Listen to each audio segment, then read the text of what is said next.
Prenez place sur le monticule et bienvenue dans First Pitch, le podcast MLB des équipes de The Playoff FR.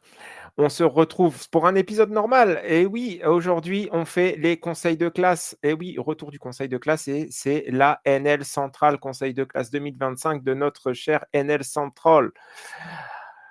À la présentation, Julien, et pour ce podcast hebdomadaire, pour m'accompagner, mon fidèle compagnon, Jérémy. Comment tu vas, Jérémy?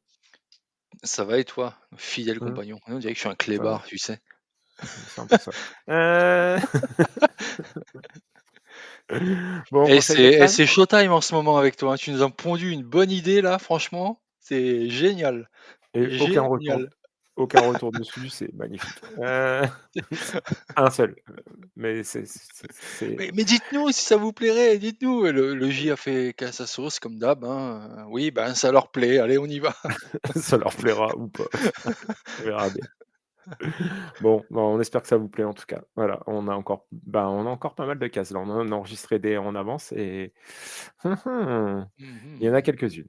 Bon, rassurez-vous, il y a au moins pour 10 jours. Eh, C'est déjà ça. c'est le conseil de classe. Oui, c'est le conseil de classe, allons-y, NL Central.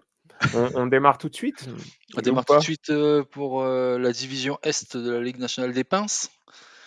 La division Est, mais qu'est-ce que tu racontes? On est dans la division Central. Oui, pardon, division Central, pardon. Des Eh, tu m'as fait pinces? flipper.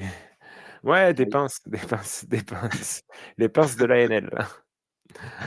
Bon, comme, je revêtis le ça se dit ça, je revêtis? Ouais, enfin, je revêtis le costume du professeur principal et Jérémy, celui du prof de PS, hein, comme d'habitude, Ouais, dans comme d'hab, ouais.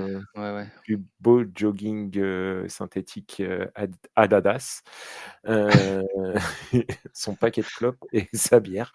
Voilà, Adidas, c'est la marque dans Le Petit Spirou. c'est ça, ouais. Madame Chiffre, oh, qu'est-ce qu'elle envoyait Madame Chiffre? J'aurais été trop fort en maths si je l'avais eu. Allez, Heu, moi aussi. Allez, on bon bref, commence? peu importe, on y va. Ouais, c'est parti. Allez, Allez. Milwaukee Brewers qui arrive premier, une, saison globalement, on va dire, sensationnelle pour les Brewers, qui établit un nouveau record de franchise avec 97 victoires en une saison, surpassant les équipes de 2011 à 2018. À l'instar de ces 2 dernières années, les Brewers atteignirent, quand même, les playoffs et par contre, la saison s'achèvera face aux futurs playoffs futurs vainqueurs des séries mondiales, comme tu dis, voilà. Allez, côté positif, il y en a eu plein cette année. Ils ont remanié leur effectif de lanceurs surtout avec Corbin Burns et Devin Williams qui sont partis et ils ont été remplacés par une nouvelle génération de jeunes talents menée par un certain Jacob Misiorowski. On l'a vu, ça a été un jeune lanceur de 23 ans à une balle rapide assez exceptionnelle. Il a fait une entrée fracassante sur la scène du baseball en juin. Il s'est imposé comme un lanceur dominant et prometteur. Il a retiré 19 frappeurs en 16 manches en juin, ce qui lui a valu une sélection inattendue. Je sais que c'est l'école des fans pour toi, mais quand même, pour le All-Star Game, ça récompense quand même certains joueurs dont les individualités sont remarquables quand même sur cette période-là. Je nommais rapidement The Miz, il a quand même des faiblesses, mais on y reviendra peut-être plus tard. Ils ont réussi aussi un excellent coup avec Quinn Priester, pareil, toujours un lanceur avec une balle plongeante qui est assez comment dire, nasty, comme on dit. Acquis en début de saison en provenance de Boston, il s'est avéré l'une des meilleures acquisitions en cours de saison. Et le joueur de 25 ans, il a remporté 13 matchs avec un, on va dire, parfaitement intégré à une solide défense pour moi. Les Brewers, voilà, ils ont également eu des bons résultats avec Chuck Patrick et Logan Henderson. Du côté de Freddy Peralta, il a été non seulement encore excellent avec Milwaukee, on l'appelle Fastball Freddy. Il a provoqué le deuxième plus grand nombre de courses, 189, avec sa balle rapide, à 4 coutures. Voilà pour les lanceurs. Donc un savant mélange de lanceurs et surtout la qualité offensive que l'on va voir maintenant. Christian Jelic, toujours le vétéran, toujours là dans les bons coups, avec une ligne de stats de 264, 343 en présence sur base et 452 et 29 home runs. Voilà. Les jeunes talents, ce sont eux qui ont véritablement brillé chez Milwaukee.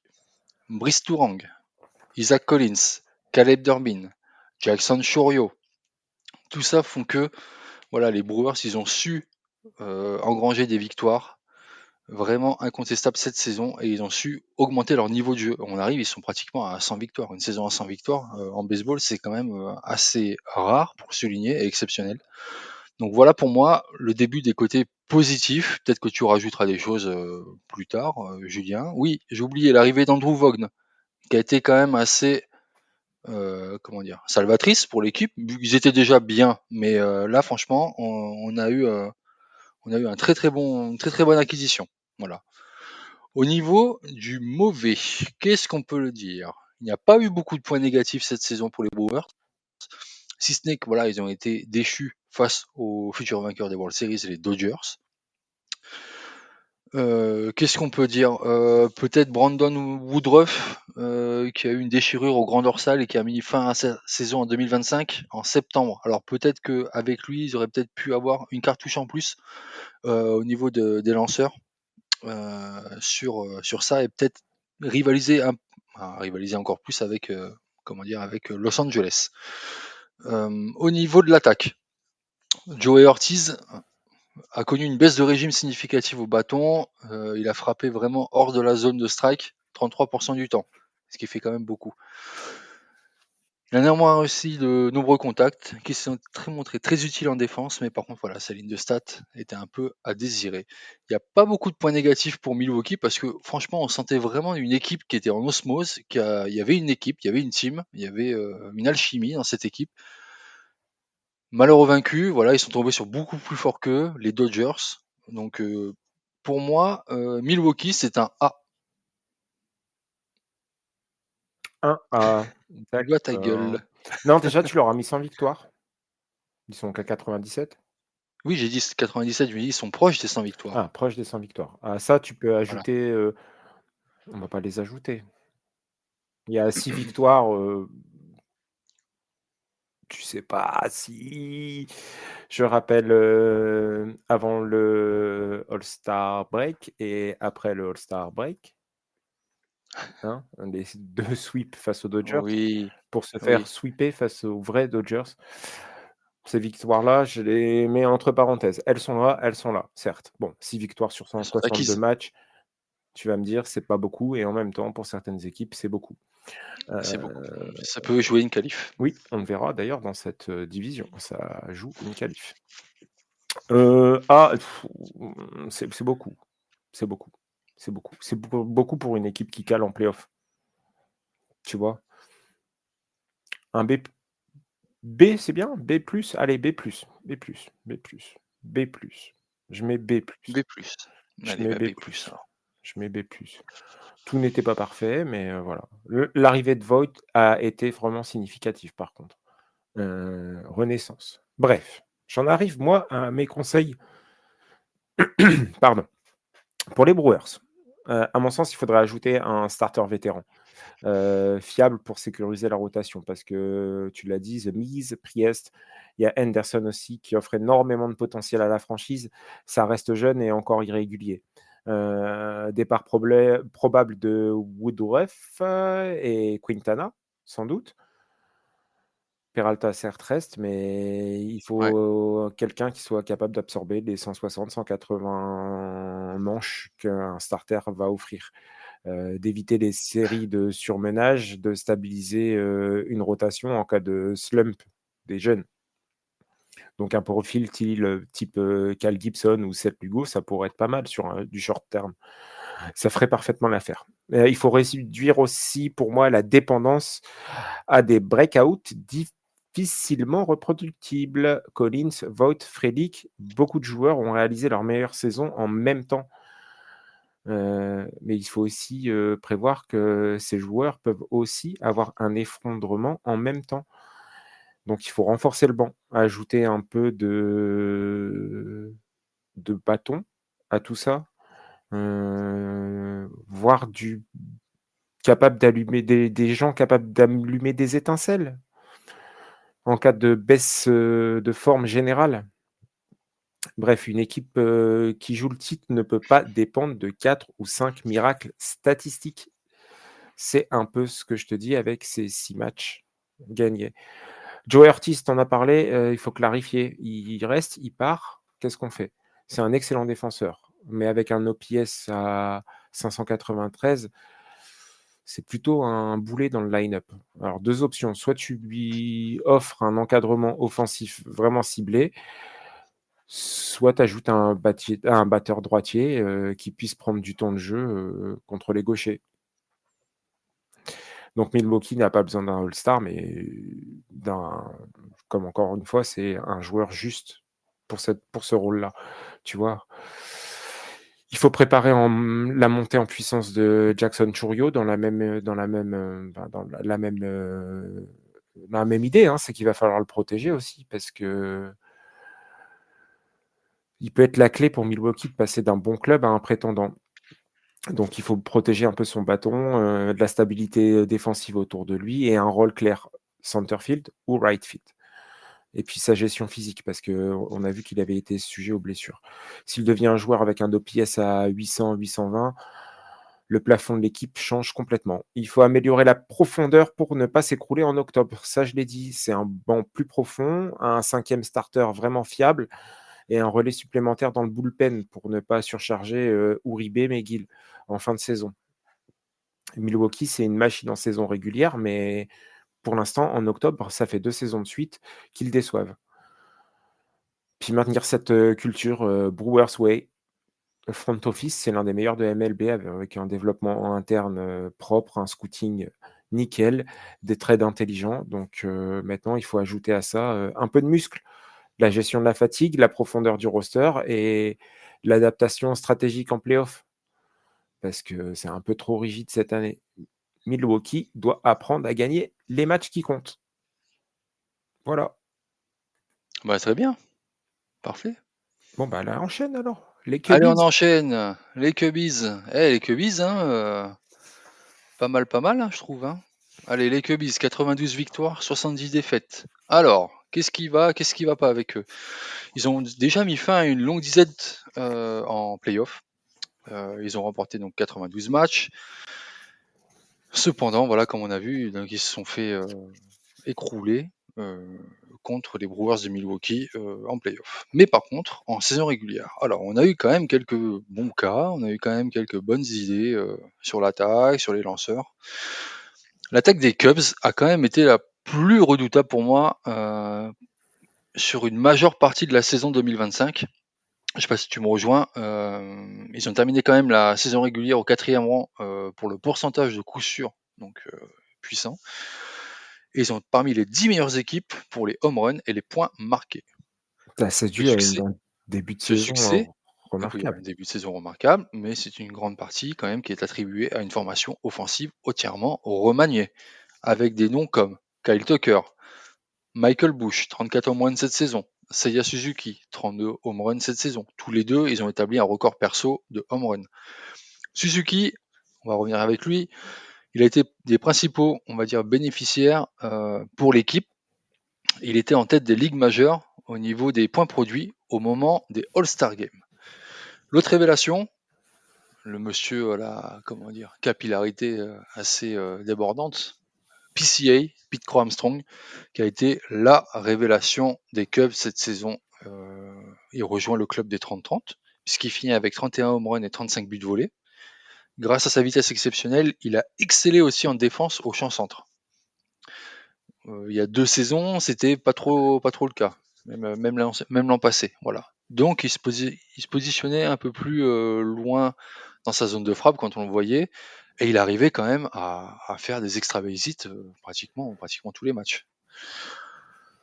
On va y revenir sur Crow Armstrong parce que tout n'a pas été rose, on va dire, cette saison. Vous ajoutez Nico Horner qui a totalisé 178 coups sûrs et qui figure parmi les meilleurs frappeurs. Carson Kelly, pareil, qui a réussi 31 coups sûrs de plus sur cette saison par rapport à l'année dernière. Voilà pour la qualité offensive de l'équipe. Alors, je sais pas si tu vas me rejoindre, mais on va dire sans ces quatuors, même ces 5-là, après le reste, ils ont un peu, on va dire, bricolé avec les autres joueurs en fond d'alignement. Ouais, surtout avec des jeunes. Mais Voilà. c'était le moment de le faire. Enfin, Ça tournait bien, c'était solide, donc du coup, c'était le moment de lancer et de tester des choses. Mais oui, c'est un peu du bricolage, oui. Voilà. Donc, alors attends, faut que je retrouve ma fiche, je l'ai perdue. Super, vas-y, on a que ça à faire. Hop, alors voilà. Donc du coup, on passe au lanceur. Kyle Orton, Chicago, ils ont trouvé vraiment le futur de l'équipe, qui était un ancien choix d'Oklahoma. Il a été promu en mai et il possède un véritable arsenal digne des meilleures analyses qu'on pu voir sur ESPN. Malgré cela, il a quand même des statistiques de très bonnes recrues, notamment sur les lancers parfaits et aussi le lanceur droitier a été performant dans la WOBA et dans les rats surtout. La WOBA? Hormis, ouais, je t'en reparlerai après. Les Cubs aussi, ils ont beaucoup compté sur Matthew Boyd, qui a accumulé près de 190 manches lancées entre la saison régulière et les playoffs. Sélectionné au All-Star Game, encore une fois, il a largement déstabilisé les frappeurs grâce à sa balle rapide, 4 coutures. Voilà. Quant à la relève, euh, peu connue du grand public, on aura Caleb Tilbar, Chris Flexen, Drew Pomeranz et on a Brad Keller qui a affiché une moyenne de points mérités assez supérieure à la moyenne et il s'intègre parfaitement au rôle de releveur. Voilà. Donc, Chicago, ça je l'ai lu sur un article, il a semblé également avoir trouvé son futur releveur en la personne de Daniel Palencia, qui a réussi à faire 22 sauvetages et à succéder à Ryan Presley. Est-ce que toi, du côté des lanceurs, tu as pu voir une amélioration ou c'est ce qui a pêché et on verra dans le négatif après par Pour rapport à... moi, Ouais, le bullpen, il est à chier, déjà de voilà, 1, il y a eu ok. pas de profondeur. Mhm, Je suis d'accord avec toi avec Palencia, c'est un closer crédible, mhm. mais derrière, il y a plus rien. Après, tout le reste a plus de 35 ans. Tu veux faire quoi?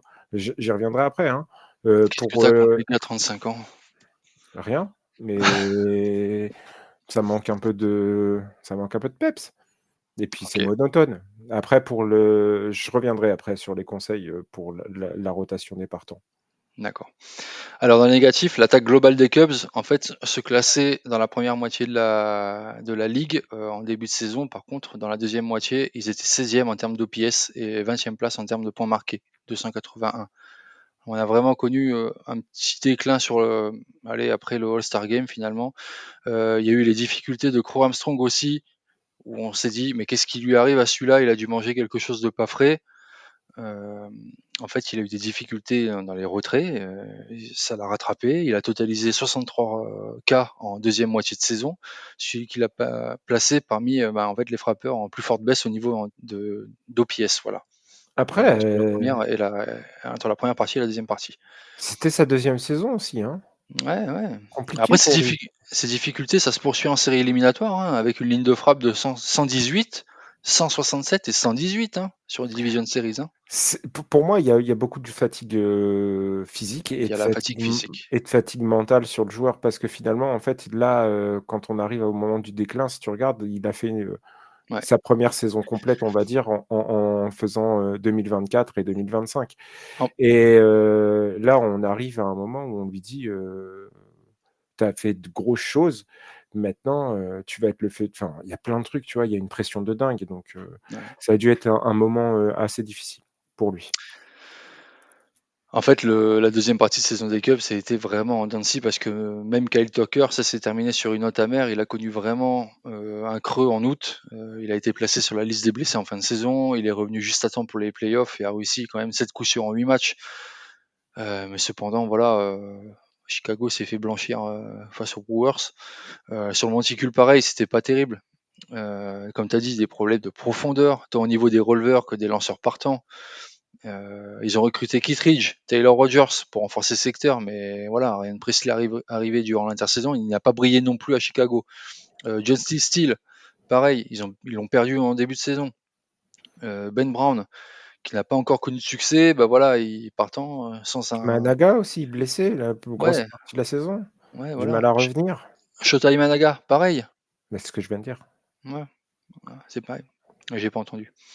C'est vraiment une source d'inquiétude pour Imanaga avec cette blessure. En fait, parce qu'il il a concédé 24 home runs sur sa balle on va dire sa balle signature quoi finalement et pour lui c'est vraiment, vraiment remis en question. Donc comme tu l'as dit, les Cubs c'est vraiment, de la daube, sur de la profondeur, des releveurs et l'attaque en dents de scie en deuxième partie de saison. Voilà et la fatigue surtout mentale et physique qui s'est accumulée je pense, jusqu'au mois de septembre. Mmh. Pour certains joueurs, ouais. Bon, allez, ta note du coup? Les Cubs je mettrais un C+ quand même. Oh, tu méchant. Pour le coup, je les aurais relevés, tu vois? Un B-. Ah d'accord. Bah, j'y ai Oui, pensé mais je me suis dit: «Ce serait trop gentil pour moi» mais non, un B- parce que finalement, alors oui, certes, on avait beaucoup d'attentes quand on a vu ce qui s'est passé, mais quelque part, ils y ont répondu dans le sens où ça a été une équipe, qui a vraiment donné le ton en attaque par rapport à l'année précédente. Il y a mmh, vraiment eu un progrès, parce que si tu te souviens, l'année précédente, c'était plutôt la rigolade, hein, oui, mis à part, Imanaga derrière, Pissier en effet qui sortait, Bellinger qui nous faisait une bonne saison, mais tout ça, il y avait beaucoup enfin Bellinger qui faisait une bonne saison parce qu'il arrivait en fin de contrat et que c'était le moment pour lui d'aller choper quelque chose ailleurs. Enfin voilà. Bref, c'était pas foufou 2024 et là 2025, il y a eu pour moi une certaine stabilité finalement, dans le line-up, surtout dans le line-up. Après, comme tu l'as dit, le bullpen et la rotation, la starting rotation n'a pas forcément, suivi, mais dû à des blessures. Donc voilà, je pense qu'un petit B-, c'est pas négligeable et puis ils ont d'accord. dépensé un petit peu. Ils ont pris des risques. Ils ont pris des risques. Ils ont pris des risques. Ils sont quand même allés en série éliminatoire. Voilà. Tout à Bon, fait. ils se sont pris une rouste et puis voilà. Ils sont allés à Cancun plus rapidement que les autres. Mmh. Bon, Ou ils allez, ont mes rejoint les autres à Cancun. B-. mmh, B-, ouais. Bon, OK. Mes conseils, priorité absolue, c'est de trouver un vrai ace, un starter de premier plan parce que la rotation des Cubs a du potentiel, hein, tu l'as dit. Horton, c'est un phénomène, mais il est jeune. Tellon, c'est pas mal. Rea, c'est plutôt du 4-5. Boyd, moi, je suis pas fan. Pour moi, c'est du 4, voilà. Steele, il va revenir de blessure. Imanaga a été re-signé, bonne chose, mais pareil, maintenant, vu ce qu'il a fait cette saison, je le vois plus en 2 qu'en 1. Donc à eux d'aller chercher, un mec qui garantit 180 innings et une ERA stable. Et ça peut changer la trajectoire immédiatement en 2026. Ça réduit la dépendance aux jeunes, ça évite de revivre l'effondrement que tu as dit en août et septembre. Donc, le but, c'est d'amener Chicago au niveau des Brewers. On l'a dit, il faut une reconstruction complète du bullpen. On garde Palencia, mais parce que derrière, il y a plus rien. Il faut un setup fiable, un deuxième bras peut-être pour les late innings et un gaucher capable d'avoir un rôle stable parce que il y a pas de gaucher. Tu vois, c'est là où je te dis les 35 ans, c'est que, ouais, il y a des gauchers, mais le problème, c'est que, tu sais, c'est du bricolage de bullpen. À mon avis, c'est le deuxième point le plus urgent, hein. En octobre, ils ont manqué de levier pour verrouiller les matchs serrés, tu vois? Ouais, ouais. C'est ce qui s'est passé. Il va falloir aussi remplacer Kyle Tucker intelligemment parce qu'on le sait tous et on le savait déjà depuis l'année Depuis qu'il a dernière, été tradé. il va pas être signé et ça va faire un trou massif en termes de Ouais. puissance, de discipline, de leadership offensif. Hem, Casey peut devenir un bon joueur, mais on remplace pas Tucker par un jeune prospect. Tu es d'accord avec moi? Je suis d'accord. Donc il faut, Ah bah, l'écart sera grand, hein, quand même, hein, entre, celui qu'ils vont recruter et Kyle Tucker qui partira. bah C'est oui, sauf indéniable. si tu vas rechercher un profil type, Schwarber. Pourquoi pas faire revenir Pourquoi pas? Bellinger? Why not? Voilà. Il faut un DH, outfield, power first. Pas du contact, on va chercher du power. Un DH, alors attends, tu m'as dit quoi? Un DH outfield, power Bah, first. Schwarber. OK, OK, bah, Schwarber, quoi. Voilà, voilà. Il faut consolider la Dis-moi qu'il te faut Schwarber sans dire Schwarber. ouais, il faut consolider la progression de Macho aussi. Heu, il a été catastrophique, lors de la première moitié, mais finalement dans la baisse de régime de l'effectif, bah, il a eu une excellente deuxième partie de saison. Il faut investir sur son développement et lui définir un rôle clair en troisième base. Moins de pression en début de saison. Shaw, ça peut devenir un troisième base avec un OPS entre 780 et 800. Mais si ça arrive, pareil, Chicago change de dimension. Mieux protéger PCA et Suzuki, ça va de soi. C'est donc renforcer la profondeur de l'outfield, on en a parlé précédemment, et créer une structure autour de PCA pour le faire un peu respirer et utiliser sa vitesse sur base. Et voilà, Ouais. maximiser après, ça va être le rôle d'Imanaga, le maximiser. Je t'ai dit, pour moi, c'est un deuxième et il faut l'utiliser en vrai numéro 2 dans ta rotation de starter. Ça Ok. peut être un métronome parce qu'on le sait, il a déjà montré. Et puis surtout, il faut que Consuel change aussi un petit peu parce que le Secret Squirrel des rotations, ça suffit. Donc il faut mieux anticiper les séries, être moins rigide dans l'utilisation des starters. Et voilà, un petit peu comme Tito Francona, justement. Ah, t'as vu ça la transition? Allez, c'est tout pour Eh moi oui, pour les. Tito, on va passer avec Tito, effectivement. On va passer aux Reds de Cincy. Alors, ils ont remporté leur troisième équipe dans le positif dans cette NL Central. 83 matchs, 79 défaites. Première, donc pour la saison, une première pour la saison de Terry Francona à la tête de l'équipe. C'était quand même 6 victoires de plus qu'en 2024.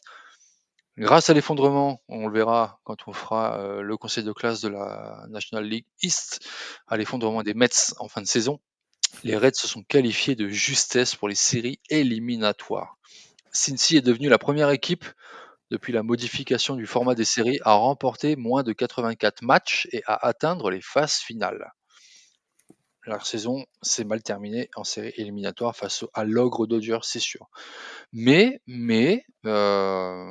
tu sais très bien ce qu'on a dit du mal d'eux en début de saison dernière, Ce que j'ai dit surtout. ce que tu as dit surtout, ouais.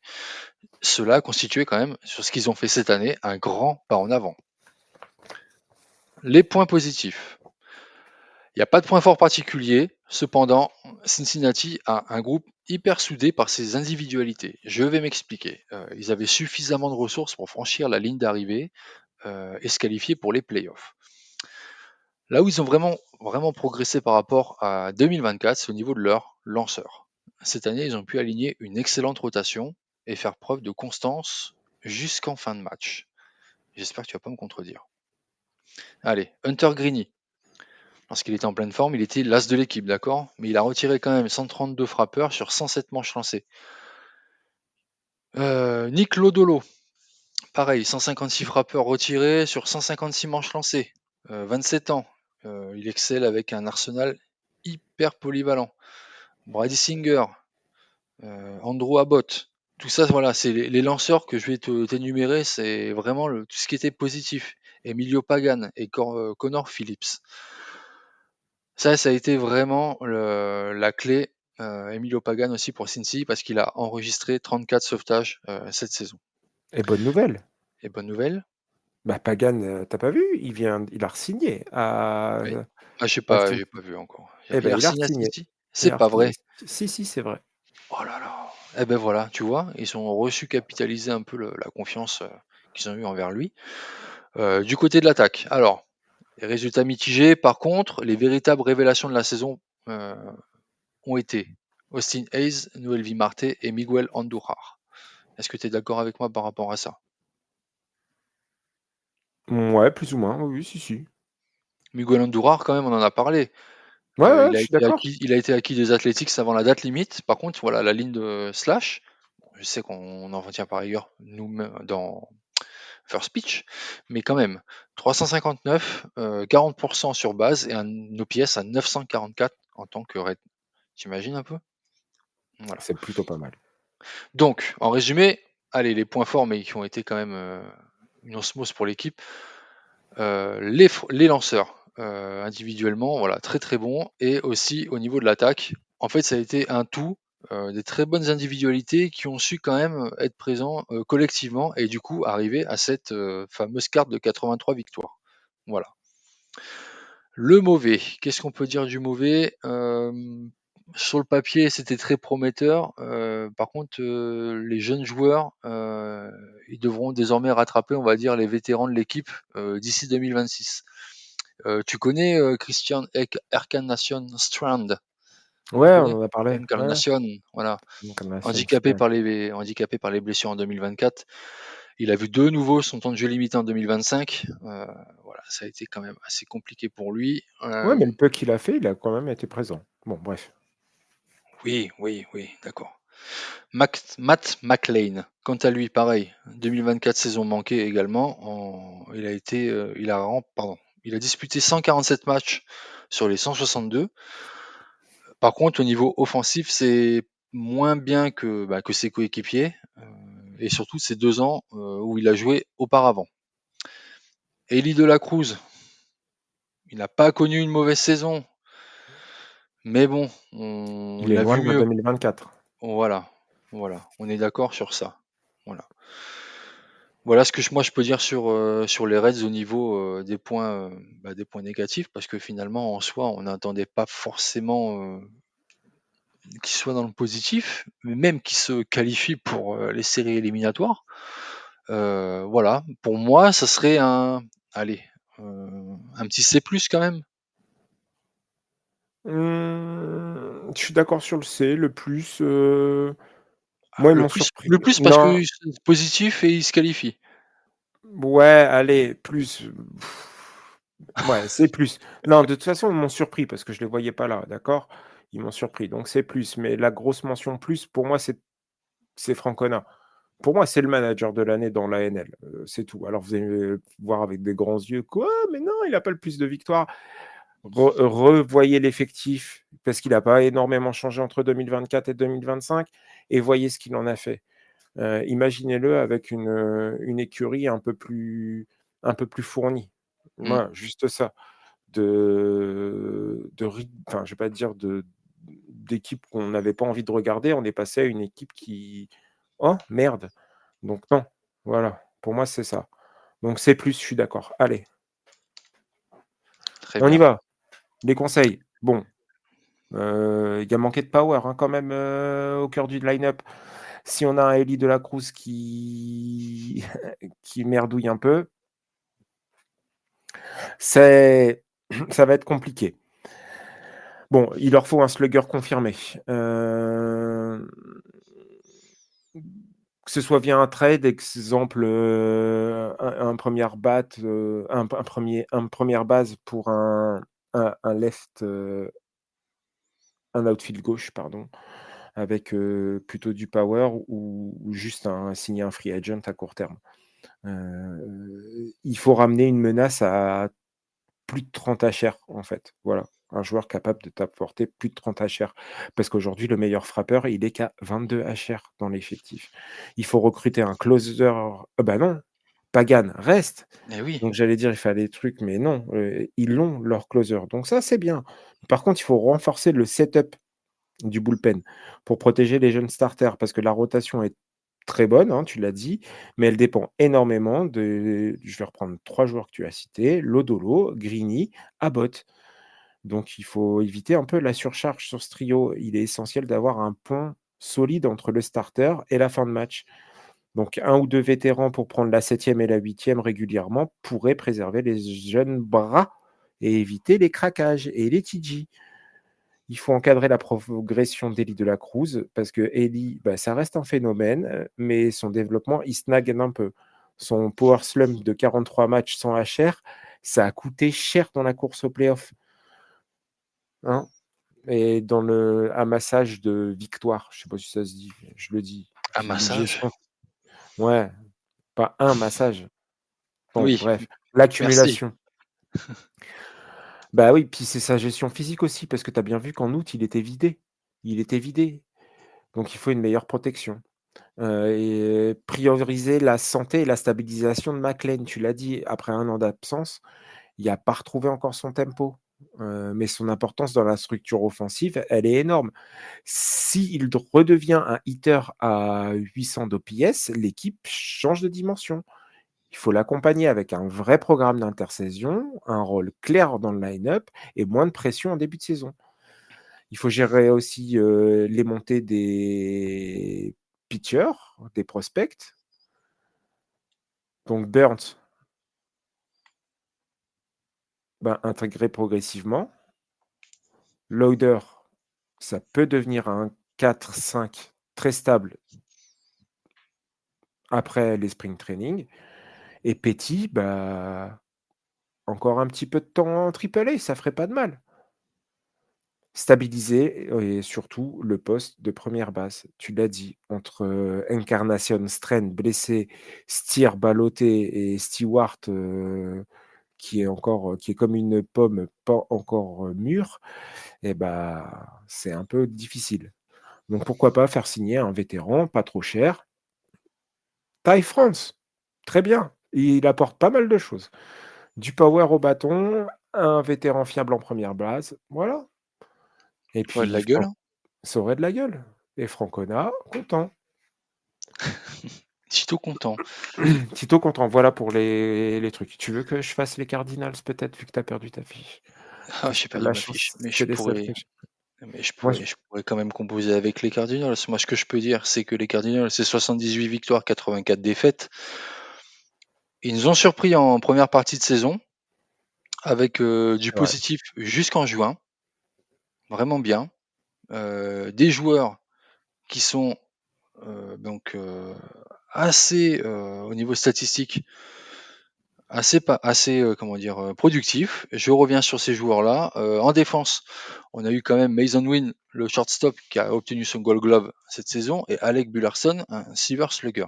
Par contre, après, au niveau de l'équipe, au niveau de la WAR, tu vois, je vais te dire, tous ceux qui sont au-dessus de 2 au niveau de WAR, Wilson Contreras, Brendan Donovan, Mason Wynn, Victor Scott, le second, et Ivan Herrera. Tout Qui ça, est très bon en défense, Scott, des Second. exactement, exactement, ouais.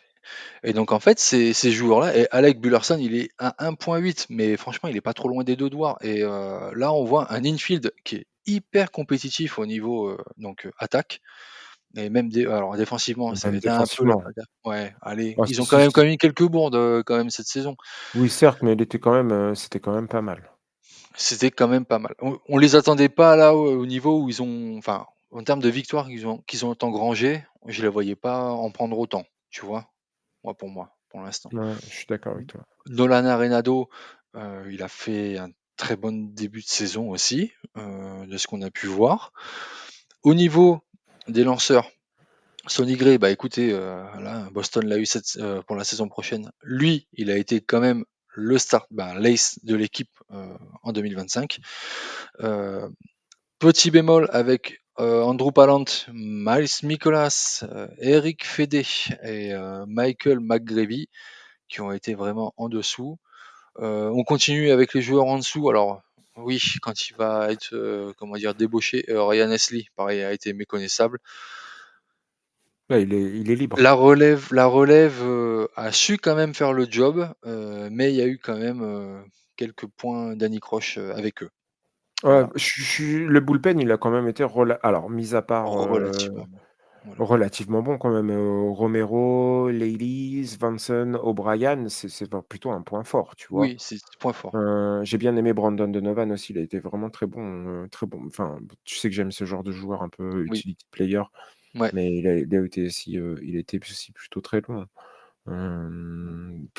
Walker, c'est une énorme déception. oui. Voilà, par ça, je sais pas quoi te dire, ah si, il y a Est-ce que peut-être, Nolan Arenado partira ou pas? mouais, et puis il y a le futur qui arrive, Gigi, j'arrive pas à dire son nom, Witherholt.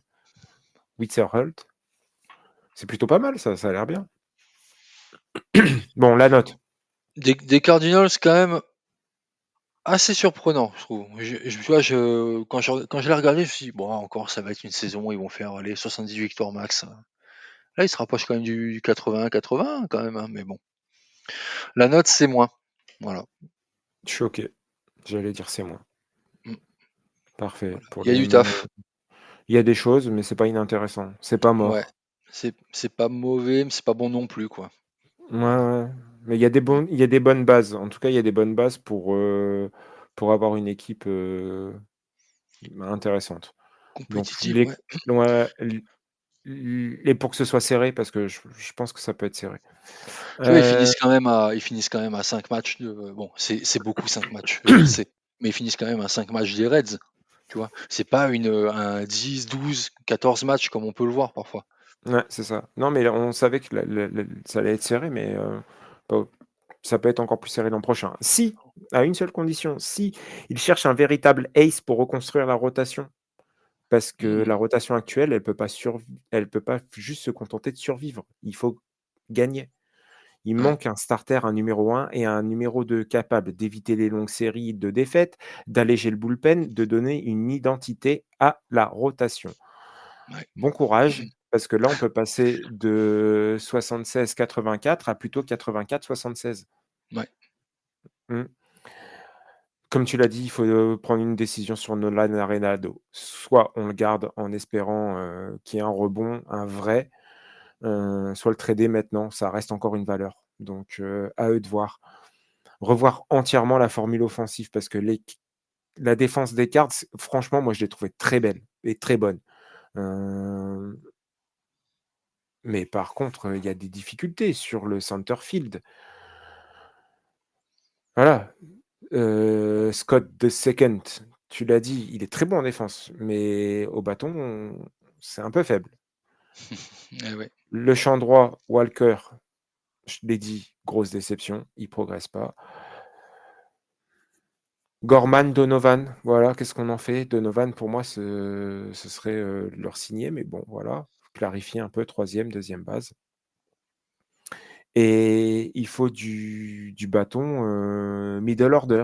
Idéalement, un jeune entre 25 et 29 ans, assez dans la force de l'âge, avec suffisamment de maturité pour, nous claquer un petit 25 home run, et restructurer le line-up. ouais, Avec une arrivée de Winterhold, plus tard, ça peut être sympa. Parce qu'en 2026, ce sera pas une star, hein, ne vous y attendez pas. Mais il peut devenir la superstar dont Saint-Louis manque. Il faut qu'il soit testé là, dès le spring training, être positionné deuxième base ou troisième base et être mis dans un environnement où, il va pas être, attendu comme le messie. Et si on fait ça, on aura un bon développement de ce jeune. Continuer à capitaliser un bullpen qui est déjà bon, je te l'ai dit, donc investir dans la rotation surtout, continuer sur la philosophie, close finir en comité en fait, hein. Finalement, ça a été ça. Donc Romero, O'Brien, Svensson, c'est les clés en fonction du moment. Ça peut être bien et ouais. puis sortir, du statu quo, hein, c'est ce que je t'ai dit, hein, c'est Ah, encore un toujours pareil, hein, c'est ça. 78-84. Ouais. Donc voilà, et puis ouais, échanger Gray, ils l'ont échangé donc mais je sais plus contre quoi. Arenado et pourquoi pas Donovan, ça peut être aussi une monnaie d'échange qui peut rapporter. Allez, voilà, c'est tout pour, Allez, Saint-Louis. on prend la direction de Pittsburgh alors. Ah putain, j'ai des trucs à dire. Allez, vas-y, il faut que tu ailles vite. Faut que j'aille vite. Ouais. Avec Pittsburgh? Mmh Pourquoi, tu mh. as beaucoup de trucs à dire avec eux? J'ai beaucoup de trucs à dire et je vois l'heure et il faut que je retourne travailler au bout d'un moment. Allez, ça va. Allez, c'est parti. Donc en fait, les Pirates, ils ont eu le meilleur lanceur, de baseball, hein, au monde, je pense, avec, Polo. Ils ont connu quand même une saison 2025 hyper difficile, 71 victoires, 5 matchs, en moins que 2024. Un début de saison poussif qui a coûté le poste à Derek Shelton. L'attaque des Pirates figurait parmi les plus faibles de la MLB, mais par contre, voilà, le contrebalancement, c'est qu'ils ont des performances des lanceurs qui ont été globalement impressionnantes. Je m'explique. Paul Skinnies, de nouveau Cy Young de la Ligue nationale, enfin de nouveau Cy Young de la Ligue nationale. L'année dernière, il a été Rookie of the Year. Skinnies a encore affiché la meilleure moyenne de points mérités, les rats, 1,97 avec 216 retraits sur 187 manches, point 2 lancés. Une domination, une domination sans partage. Il n'a remporté que 11 matchs. Coucou l'attaque. Ce résultat, voilà, est davantage lié à la composition de l'équipe. Il n'y a aucun reproche à faire à Skenis. Il a été au-dessus de tout le monde. Voilà, ça c'est sûr. Ensuite, On a vu arriver des jeunes lanceurs, nouvelle génération avec Braxton Ashcraft, Hunter Barco, qui font tous les deux leur début en MLB, comme Bubba Chandler, un espoir de premier plan. Il a été Si tu es tradé. d'accord avec moi, c'est ça? Ouais, mais il me Ch semble que je sais plus lequel a été tradé récemment. Mais oui, oui, c'est des jeunes, sans compter voilà, la Jaren Jones qui a été blessé, qui est je jeune conti aussi. je exactement, je continue avec Chandler qui a été, assez pas mal pour ce jeune-là. 31 frappeurs retirés sur, alors avec 4 buts sur balle uniquement en 31 manches. Les releveurs, David Bednar, il retrouve la forme, après avoir un petit passage en ligue mineure. Il a retiré 51 frappeurs en 38 manches et a enregistré 17 sauvetages avant d'être échangé chez les Yankees. Denis Santana et Isaac Matson ils ont été révélés, être des releveurs fiables. Voilà. L'attaque des Pirates, rien d'exceptionnel, ça c'est sûr. Donc pour les joueurs, enfin pardon, pour les points positifs, je n'ai que ça à vous dire. Le mauvais, on va le voir ensemble, Julien. L'attaque qui n'a pas été une des plus productives, une des plus efficaces, présence sur base pratiquement inexistante. Voilà, c'est vraiment Brian Reynolds, il a un record personnel sur les doubles qui est 38. Par contre, au niveau du slugging, on a 402 sur 154 matchs. Voilà. Oneil Cruz, une grosse fainéasse. Il a été même, t'en rappelles, qu'il a été même sanctionné pour inactivité, manque d'activité, pardon, pour aller au premier but. T'en rappelles pas de ça? Ouais. Si, si, Il je a me été rappelle. retiré. Voilà. Deuxième moitié de saison catastrophique. Il termine avec le plus faible pourcentage en WOBA, un pourcentage de retrait surprise à 31%, qui le place parmi les 15 derniers de la ligue. Des champs intérieurs, on va dire, réguliers ou irréguliers. Pour moi, tout a été un tout, en fait, finalement, dans les points négatifs. C'est-à-dire l'infield, défensivement, il y a eu des erreurs. En outfield, je vous raconte pas, c'est pareil. Le manque de productivité offensive fait que, bah, voilà, on gagne pas les matchs comme ça, et surtout avec des joueurs qui traînent les pieds. Voilà. Pour moi, c'est un D. Ah, tu m'en as dit de faire vite, hein? Ouais, bah, 2 aussi, je peux pas trop je peux pas trop Tu peux pas me parce que contredire, hein? non, mais tu sais que j'aime bien Pittsburgh et ça me fait chier, Mais mais je ouais, sais, D. D parce que pour moi, je sais que c'est tu es objectif. c'est une grosse déception, quoi. C'est une grosse Oui, D déception. comme déception, voilà. Une D comme déception. Tiens, en parlant de avant de faire les conseils, la news qu'il y a eu, hier soir, c'est que comment? Johan, Oviedo, qui était un jeune lanceur, a été tradé, à Boston contre, The Password. Oh! Et oui, Justin Stone Garcia qui part, du côté donc on ajoute un bâton. Bon, voilà, c'est pas un bâton sûr, mais on ajoute un bâton. Non, parce que les conseils vraiment, c'est il faut arrêter, il faut d'être une attaque fantôme, quoi. Faut exister au bout d'un moment, quoi. Eh ouais. Mais il leur faut un minimum, c'est 3 vrais bâtons MLB. Pittsburgh ne peut pas jouer en 2026 avec un OPS collectif à 655. Tu te rends compte? Ouais, ouais, Il c'est faut fou ça. ajou Ouais. il faut ajouter quelque chose qui est du peps tout de suite. Une batte puissante du 25 à 30 qui t'offre du 25 à 30 HR, un OBP guy, pour stabiliser le line-up, un outfield ou un première base DH fiable pour encadrer les jeunes. Coucou Bellinger si tu veux venir. Heu, Ils ont pas besoin de stars en fait, mais juste de 3 hitters simplement compétents pour arrêter de gaspiller le temps de Skins et compagnie. Parce que tu vois, j'en reviens, mais O'Neil Cruz, je peux aussi comprendre qu'il soit frustré et que des fois il ait pas envie de courir. Tu vois, il est spectaculaire, il est unique, ouais, il est régulier, ses chiffres stagnent. Il y a un swing, qui part souvent en vrille. Mais qu'est-ce que tu veux? Il se retrouve à Pittsburgh en se disant, «Bah, ouais, mais il y a jamais rien autour». Donc il y a aussi se positionner là-dessus. Soit on le trade, soit on construit un vrai plan autour. Mais attendre 1 an de plus, c'est prendre le risque de perdre un joueur actif, tu vois? Ouais, Aujourd'hui, la structure 2, 3, 4, 5, elle existe pas dans le line-up. Donc il faut un vrai numéro 4, un vrai numéro 3 et un numéro 2 avec du contact. Hem, ouais, hein, coucou Luis Arraez. Ouais. Heu, tu vois? Coucou Mais non, mais Schwarber, coucou regarde. Arraez, coucou Non, mais là, tu fais pas regarde Bellinger, ça peut être un truc qui se tente. Arraez, c'est pas un truc forcément cher et en effet, tu ouais, peux mais ils aller vont jamais venir à Pittsburgh vu le J, ils ont pas de sous, mais c'est des j pinces. non, j'y viens après. Allez, il faut encadrer la rotation pour ne plus dépendre que de Skins, stabiliser derrière Keller, renforcer si Jones, il tarde à revenir, encadré par un vétéran capable de 160-170 inning pitch.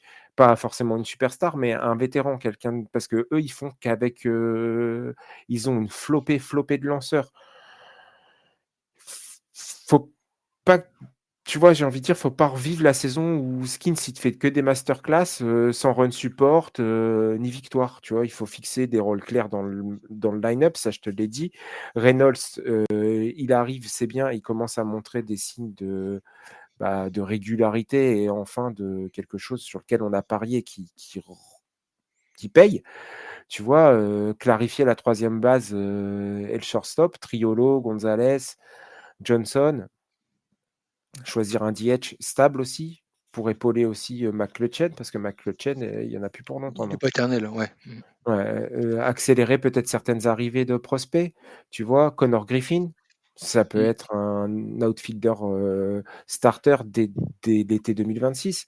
Termarr Johnson dans l'infield, il peut aider rapidement. Harrington, Barco, ça peut aussi stabiliser la profondeur. Donc voilà, ça peut être le vrai renouveau du club. Capitaliser aussi sur, Denis Santana comme closer numéro 1. Mmh. D'éviter de dépenser, le Des milliers. bullpen, Mmh. voilà, tu vois? Des millions et te concentrer sur ta ressource financière sur l'attaque. Donc voilà et pourquoi je pense qu'ils doivent dépenser et pourquoi ils vont dépenser parce que déjà tous les signes sont clairs qu'ils veulent dépenser pour l'instant en ce début d'off season. On parle beaucoup de joueurs, qu'on n'aurait jamais pensé, voir sur les shortlists des Pirates. Je m'attends pas à des folies, mais il faut un mix et pourquoi? Parce que Skins, il force justement, avec les déclarations qu'il a eues l'année dernière en cours de saison, à dépenser. Il est déjà trop fort pour l'écosystème, des Pirates actuels, Skins. C'est un pitcher, qui est avec une ERA, tu as dit à 97, 1,97, ouais. 216 K, un whip qui est à 0,95. Voilà, on a, c'est un ouais, C'est c'est un peut-être futur un c'est un mec qui vaut les Dodgers, qui vaut, enfin des grosses équipes, hein. ouais, mais tu vois, on va pas parler de Hall of Famer parce que j'ai failli devoir sortir Hall of Famer. Non, mais Non. c'est un peu comme Jacob deGrom, tu vois? C'est un pitcher, générationnel, on va dire. Tu vois, ils peuvent pas il y a 3 ans, ils ont une fenêtre de tir là qui se raccourcit et le risque, c'est de le perdre psychologiquement, hein, tu vois? Skin, c'est pas juste un S, c'est aussi un phénomène marketing, tu vois? Et Ah bah sportif. oui. Mmh. Ça vaut du Strasbourg, du Ohtani, du Verlander, tu vois, au pitchings. C'est voilà, il faut offrir du line-up à ce joueur. Mmh. Il s va pas signer d'extension si le club ne veut pas gagner, même s'il dit qu'il aimerait bien rester à Pittsburgh et emmener Pittsburgh vers le haut. Il loupe Mais des triple crown, hein, comme ça, hein. tu vois, des Ah, pitchers ouais. ouais, mais des pitchers générationnels qui ont forcé des cycles, il y a des exemples. Félix Hernandez à Seattle, Oui. Jacob deGrom. Les Mets, ils ont quand même été poussés à recruter. Kershaw, les Dodgers, ils ont dû investir massivement parce Ils ont trop qu'avant trop investi. oui, après ils ont craqué comme des fous, mais entre 2013 et 2020, tu Ouais, vois, les meilleures ouais. années Kershaw, ils ont su l'entourer pour le garder. Donc les Pittsburgh, enfin, ils en ont eu des bons joueurs. Ils ont eu du Garrett Cole, ils ont eu des choses comme ça. Mais Garrett Cole n'a pas fait ce que Skins est en train de faire. Tu vois ce que je veux dire? Et c'est pas le premier qui sera il y en a eu d'autres, hein, je sais plus quel autre, lanceur, voilà. tu vois, on doit pas revivre un Gerrit Cole avec, Skins. C'est-à-dire, il se passe pas grand-chose et c'est tradé après, aux Yankees. Non. Donc pour moi, tu vois, c'est une pression naturelle. C'est un phénomène. Les Pirates, ils savent très bien que s'ils ne dépensent pas ou qu'ils ne se renforcent pas tout de suite, notamment en attaque, ils vont gaspiller les bonnes années et la fenêtre de tir, elle se réduit. Mmh. Et dans une franchise comme Pittsburgh, ce serait catastrophique pour l'image et pour le futur aussi parce que voilà, je te dis, il y a déjà eu Gerrit Cole, là, Paul Skeens, ils vont pas en avoir encore 50, hein. Donc voilà. Et pour conclure sur ce conseil de classe, si tu veux bien, bah, la NL centrale, c'est simple, c'est des Brewers qui dominent, des Cubs qui insistent, les Reds qui arrivent doucement et derrière Saint-Louis stagne et tandis que Pittsburgh, eux, sont en train de prier pour pas gâcher, Skins en 2026. Mais en gros, il y a besoin que d'une petite étincelle pour tout faire exploser, on l'a dit, hein, tout se Mmh. resserre et ça peut être 2026 peut être, une saison folle en NL centrale. Je sais pas ce que tu en penses? La NL centrale, bon, on l'a vu, hein, est beaucoup plus forte que l'AL centrale déjà. Rien qu'en termes de victoires-défaites des équipes, offensivement, on l'a dit, hein, de toute façon, les équipes là à 60 plus de 70 victoires, ben voilà, elles sont 5, hein. En AL, c'est pas top, quoi. Non, c'est pas top et non, mais tu as raison, elle est plus f intrinsèquement, elle est plus forte que la L centrale. Preuve C'est en plus est, agréable à voir. le derby de l'Ohio a été remporté par Cincinnati Et pour la plus première agréable à fois voir. Tu vois, depuis j'étais beaucoup plus hype de regarder des matchs de la NL Central que la L Central. ouais, on m'en parle pas. Non, mais tu vois, blague à part, Cincinnati a remporté le derby de l'Ohio et ça faisait combien de temps qu'il avait pas remporté? Hop, hop, hop, Ouais, hop, hop. Donc pour te dire, les choses bougent quand même positivement dans la NL centrale. Donc mmh, moi, je m'attends à des off-season où ils soient intelligents. Tu vois, il y a les Saint-Louis Cardinals ont besoin d'être intelligents sans dépenser beaucoup. Les Pirates ont besoin de mettre un peu la main à la poche et de faire et avec un noyau, une multitude de prospects qui peuvent, faire encadrer et derrière, tu l'as vu, c'est pas des gros achats, c'est pas des choses, on n'est pas à part, quelques reconstructions de bullpen pour les Cubs, mais on n'est pas sur des choses, mirobolantes, quoi. mmh. Donc il y a moyen et d'avoir une NL centrale 2026, explosive, ouais. Il faut pas grand-chose. Donc voilà, c'est tout pour on referme ce conseil de classe? On referme. Felindra, tête de chibre. Hem, Putain, c'est là que ça dérape. ouais, fallait que je la sorte, je sais pas pourquoi. C'est rien à voir, rien. Bon bref, on se quitte sur ce Tu un conseil de gros cla chip comme ça. voilà. Ça part en couille. Putain, j'ai dit 2 minutes, il faut que je mange et il faut que je retourne travailler. Hem On espère que ce conseil de classe vous a plu. Si vous avez, des commentaires à faire sur si vous êtes d'accord ou pas d'accord avec nous, bah, n'hésitez pas sur X ou sur notre Discord communautaire. Au moins un commentaire, Au quoi. moins un commentaire ou un pouce. N'hésitez pas en tout cas, à nous écouter, à nous partager, à vous abonner au podcast. Et puis voilà, et puis nous retrouver chaque jour en ce moment et chaque semaine. On vous rappelle notre petit calendrier de l'avant et surtout, bah, on se retrouve chaque semaine, c'est ça le plus important. Il nous reste plus qu'à vous dire, une bonne journée, un bon après-midi, une bonne route, une bonne soirée, une bonne nuit, un bon appétit si comme moi vous allez aller manger, un bon caca si vous allez faire caca, mais j'y vais pas. Voilà et surtout Safety first, safety first, jamais les 2 en même temps. L'hygiène, en c'est même temps. primordial. Il nous reste plus qu'à vous dire à la semaine prochaine et puis joyeux Noël. Bah ouais, joyeux Noël Al et la semaine prochaine, on attaque l'Est. l'Est, OK. ALS, NLS. On se retrouve la semaine prochaine. Oh! Allez, Allez les J, allez, bonne journée à tous. Ciao, ciao, ciao. ciao.